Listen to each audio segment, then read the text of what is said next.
Welcome back to day 77, becoming the leader your audience needs. In day 77 of our Confidence to Cash sprint, I want you to understand today we're talking about something that will separate you from 99% of the people online. Become the leader your audience can trust, because people don't buy products. They follow leaders. Leadership isn't about being perfect. It's not about being the loudest voice or the most experienced person in the room. Leadership is simply going first and showing up, going first and learning, going first and taking action, even if you're still trying to figure it out. The truth is, your audience doesn't need a flawless expert. They need someone real, someone relatable, someone who's willing to show the path as they're walking it.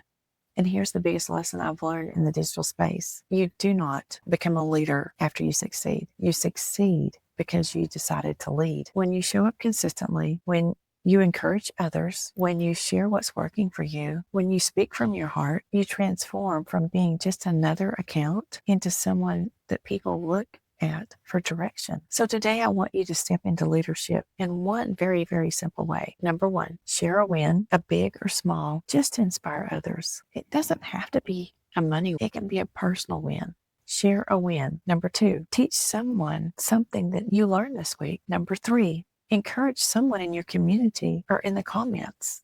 If you don't have your own community, just go into social media comments and encourage someone today. 4, record a short video sharing one piece of clarity that you gained today. And number 5, post something that comes from your genuine real life experience. Leaders don't wait for permission. They show up with value, honesty. This is what I want to encourage you today, my friends. You are ready for more than you think. Leadership isn't a title. It's a decision. Your story, your heart, your consistency is exactly what someone else needs to move forward today. Here's your challenge for today. Show up as a leader in one simple way. Then comment below. Tell me what you did. And don't forget to download today's worksheet. It will help you build your identity as a leader step by step. Make sure you subscribe so you don't miss day 78. We're talking about building trust fast with your audience. I will see you tomorrow, friends.